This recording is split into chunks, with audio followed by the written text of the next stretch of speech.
Hi there. So we wanted to make a little video about leash mechanics. We have a lot of questions about how to hold your leash, how do you manage the clicker, how do you manage the treat bag, and we know it's a lot.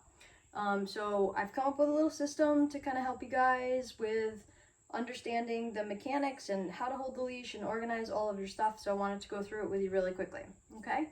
So the first thing is, we don't really care what side you walk your dog on. And honestly, we don't really care about like tight, obedience level heels. And the reason that we don't is because we understand that sniffing is a large part of your dog's walk in terms of where they're getting enrichment from, and one thing that they need to do on their walk to help them kind of relax, right? So they should have access to being able to sniff. So walking at a tight heel kind of precludes them from doing that. So what we want to do is really kind of talk about the concept of a shared walk, right? So we want to have walking at heel on cue so the dogs can walk with us when we need them to. And then we want to have a release cue like an okay or free dog or go sniff to indicate that they no longer have to like stick to our sides, but they're free to explore, okay? So whatever side you work on is you'll just kind of flip it. I'm going to do this as if I'm walking Basil on my left side primarily. And so if you do walk your dog on your right side, just flip everything I'm going to say, okay? However, we do want to say that the leash actually should be on your strong side, okay? So my strong side is my right. Basil typically walks on my left. So the first thing that we want to do is talk about a treat bag. This is a great treat bag. It has a clip on the back, but it also has a waist strap. So it really stabilizes the bag on your waist. So if you do have to like bend over and pick up poop, your treats aren't flying all over the place. There's some like bags that are kind of more cylindrical that attach and they kind of flop around a little bit. The ones that have the waist strap are a little bit better, but we prefer this shape and this depth. This one also has a magnet closure, which is really great, and you can get it customized. Okay, so we put this little guy around our waist. And if it fits on you pretty securely, then you don't really need to worry about the clip. But if you want that extra security, you can take the clip and clip it to your waistband or your belt. So that way you have it kind of secured here and you've got the waistband as tight as you would like it to be.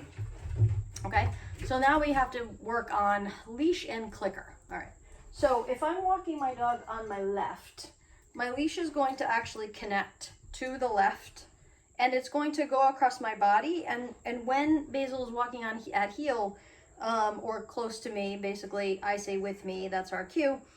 There's going to be lovely loop, a smiley face, a J, however you guys want to remember it, but that's typically here. Okay, so what we want to do is we want to take this loop and just slip it over our hand, our strong hand. So whatever hand is going to be managing the leash mostly. We do not want to wrap, okay? So when we get in trouble, it's when we start wrapping our leashes around our hand and then our dogs pull, and if they are reactive or they're pulling really, really strongly, we can actually damage bones in our hand. I had one client who broke a finger doing this, so we don't want to do this. Okay, what we do want to do is we want to slide this over our wrist, flip it around, and put that V in between your hand as if it's like almost like a trapeze grip. Okay. Now, this is if you're walking a dog, you're not using a clicker. This is totally fine. You have some extra security around your wrist, and having the grasp on this little V area is going to give you all the control you need. However, if you're using a clicker, we're going to make a little adjustment. Okay. So the first thing we want to do is put our clicker on, and it's going to be in back of our leash, okay? So you can put the clicker on first, leash over the wrist. When you take this V, instead of putting it between your index finger and thumb, you're gonna put it between your index finger and your middle finger, okay? So now we still have a firm grip on the leash, but we have our thumb free, okay? So what we're gonna do is we're just gonna lay the clicker on the leash, so that when I grasp the leash, the clicker is clearly under my thumb, resting on my index finger, and these three fingers have the rest of the leash, all right? Now, what about managing slack? Okay, so if you have a lot of slack on the leash, if you're working on a long line, like a 8 foot, 10 foot, 12 foot, 20 foot line, there is always you always want to pay attention to slack management. Take it from one who learned the hard way. You do not want your dog to get a 20-foot head start chasing something with 20 foot of slack on the leash, because if you don't drop the leash, you're going with them, okay? So when you manage the slack, what you're gonna do is you're gonna take a loop, you're gonna extend these 3 fingers, put it over the finger and re-grasp. Now you've got a loop that is managing some of the slack on the leash, and when it is safe to do so, or you want your dog to have more leash, given they're not pulling, you can just extend those fingers back and drop the loop, okay? Now, in all of this, as we're working like this, never has my thumb come off the clicker. So it's pretty easy because the clicker, after enough trials, becomes pretty invisible and still lets you manage your leash. The other thing that this does is you have your strong hand to manage the leash, you have your left hand free, okay? A free left hand means treat delivery to the dog that's on your left hand side. Sorry, I don't have any cookies in there.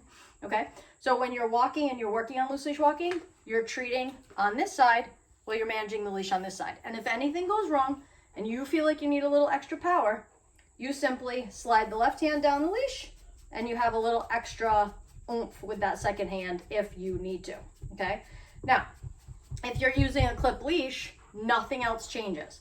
The clip either clips to the front of the harness, the back of the harness, under the chin if you're using a halty or a gentle leader, and in the back of the head, towards the back of the device if you're using a Nutrix head halter, which we love a lot, okay?